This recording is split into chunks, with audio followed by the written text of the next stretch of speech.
Hello and welcome to Sonic Lore, History of Mobius.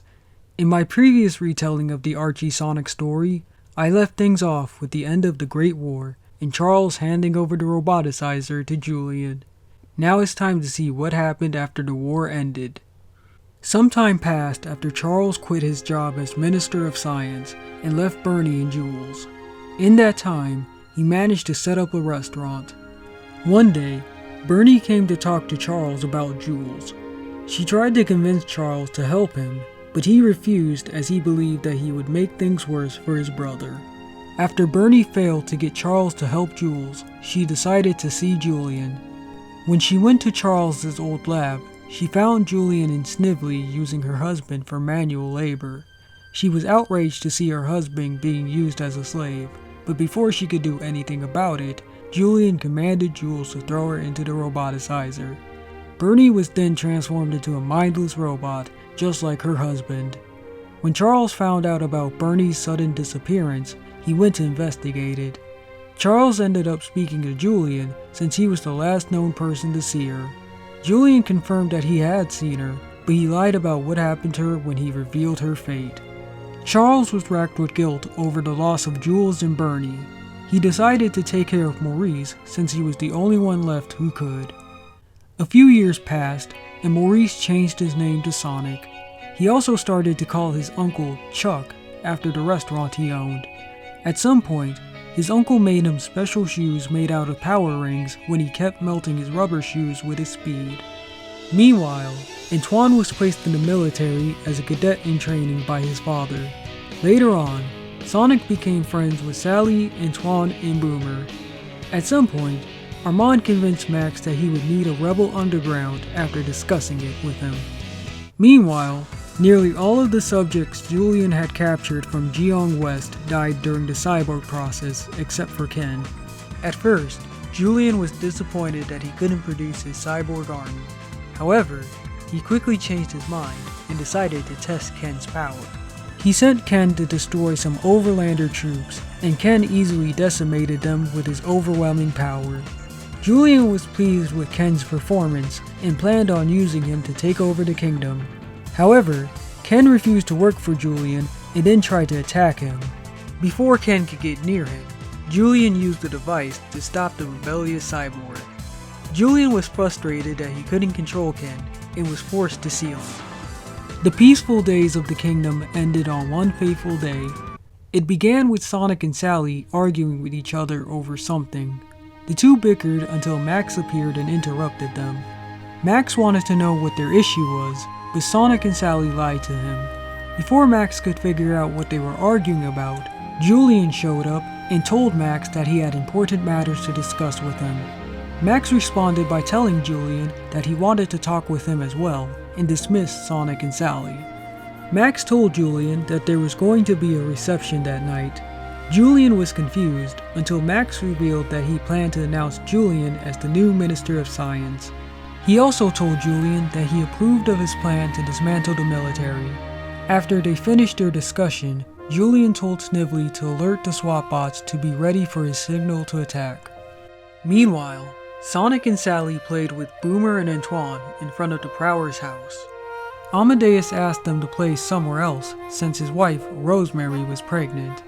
After they left, Rosemary scolded Amadeus for making the kids leave, but he told her to rest while he was on duty. Rosemary told her husband that she wanted him to stay due to their child possibly being born soon. Amadeus apologized to her and told her about his duty to dismantle the army and other details. When Amadeus left his house, Sonic caught up to him. He asked Amadeus if he knew about the gender of his kid. Amadeus told Sonic that he didn't know.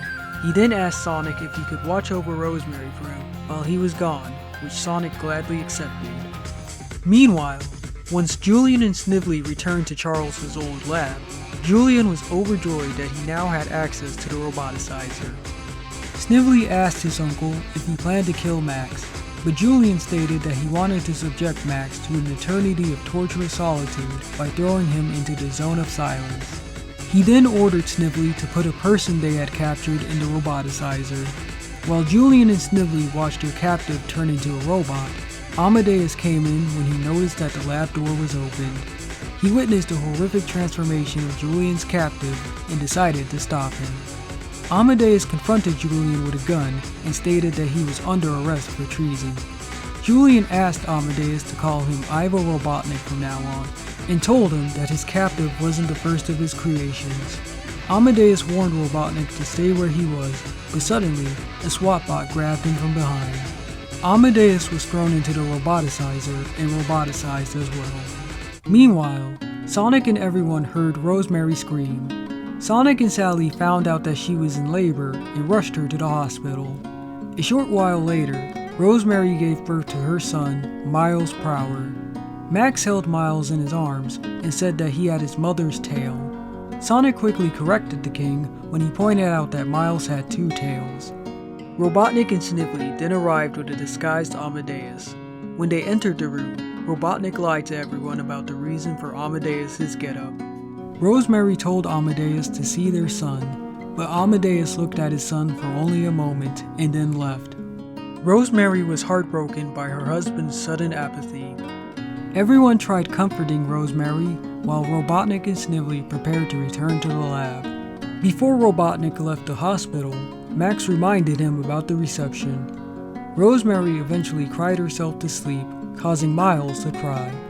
Sonic asked Dr. Quack if he could hold Miles. When the doctor gave Miles to Sonic, he stopped crying. Later on that day, Robotnik initiated his coup.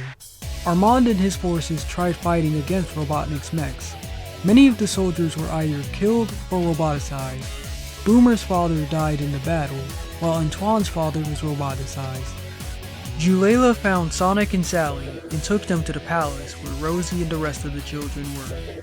Max fought against Robotnik's SWAT bots, but the source of all showed him that the odds were overwhelming and provided an omen for Max to fight another day. Max commanded Rosie and Julela to take the kids to Knothole and hide his sword. Without the sword, Max's crown faded from sight and merged into him. After everyone had escaped, Robotnik quickly captured Max. Robotnik proclaimed himself as the ruler of Mobotropolis and changed his name to Robotropolis. He stated that his SWAT bots had simultaneously struck various points throughout the kingdom, thus stopping any chance at resistance. He then demanded that Max hand over his crown, unaware that it had already disappeared. After Max refused to give in to Robotnik's demands, he made Max watch as his subjects were being roboticized. Max vowed to stop Robotnik's tyranny no matter how long it took, but his threat fell on deaf ears. Robotnik ordered Snively to open the portal to the Zone of Silence, and then he had his SWAT bots throw Max into the merciless zone. Suddenly, the Zone of Silence began expanding. The zone threatened to merge with anything around it. It was about to suck in Snively, but he was saved when Robotnik used his photon cannon to stop the zone's advances. After Robotnik dealt with Max, he sent his forces to roboticize every Mobian. However, there was one small group whose bravery and heroism would stand up to the tyrant. But I'll be talking about that group in another video. If you want to learn more about them, well, stick with me to learn more. Thank you.